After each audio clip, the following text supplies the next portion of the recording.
අද දවසෙන් ටිකක් එහෙනම් පොඩි වීඩියෝ එකක් අරගෙන ආවා. මං ඉතින් මොන හරි වැඩක් කරනකම් අපේ පුතාට කිව්වහම නංගිලා දෙන්න බලාගෙන ඉන්නවා. ප්ලේ පෙන් එක ඇතුලේ. මගේ මොන හරි තියෙන චූටි වැඩ ටිකක් ඉවර කරගන්නකම්. මොකද යාට ඉස්කෝලේ නිවාඩුනේ මේ කාලේ.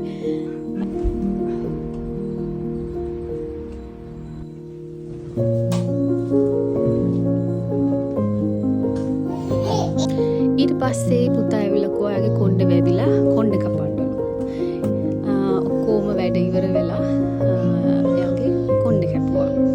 ඉස්සර වගේ නෙමෙයි දැන් එයාට ඕන විදියට තමයි මම කොණ්ඩේ කපන්න ඕනේ. දැන් මට ඕන විදියට බෑ.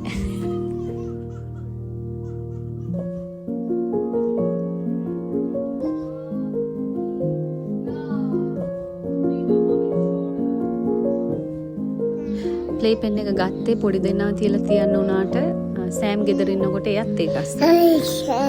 අපි ඉන්න ඕනේ ඒක අස්සේ ගොඩක් වෙලාවට. ඒ දෙන අඬන්න නැතුව ඉන්නනම්. ඊට පස්සේ ඒගොල්ලන්ගේ ලන්ච් එක දීලා මේ වගේ පාස්තා ටිකක් දුන්නා. පුතාට හදපු ඒ දෙන්නට කකා ඉන්න. පේනවද අපේ නංගි තල්ලු කරන අක්කගේ අත. අක්කත් බහින්න ඕන කියලා බැහැලා ගිහලා නංගිගේ එක කනවා.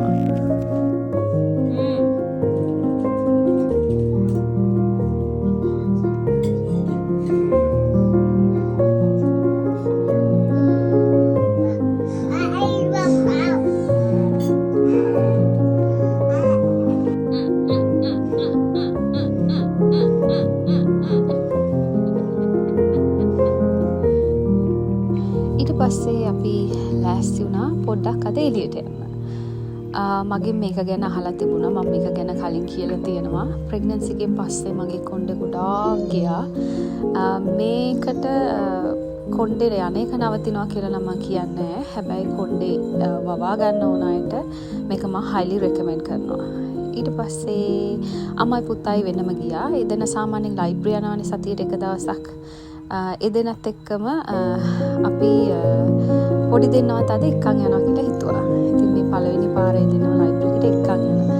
ඉස්සර දුවලා දෙන්න ඉන්න කලින් සැටර්ඩේ මම පුතාව එකගෙන එනවා. ලයිබ්‍රරි ඇවිල්ලා ඉතින් අපි වෙන කොහේ හරි ගිහලා මොනවා හරි කාලා. දැන් දුවලා දෙන්න ආවට පස්සේ ඒක කරන්නේ අම්මා. අම්මා ස්කූල් එකෙන් අරගෙන ලයිබ්‍රරි ගිහිල්ලා ඉතින් පොත් අරගෙන චෙස් ප්ලේ කරලා ඒගොල්ලෝ කොහෙන් හරි කාලා ඒක දැන් කරන්නේ අම්මා.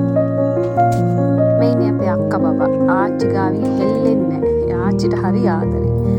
නංගි එහෙම නැහැ. නංගි ඔහේ ඉන්නවා යාට සෙල්ලම් කර කර.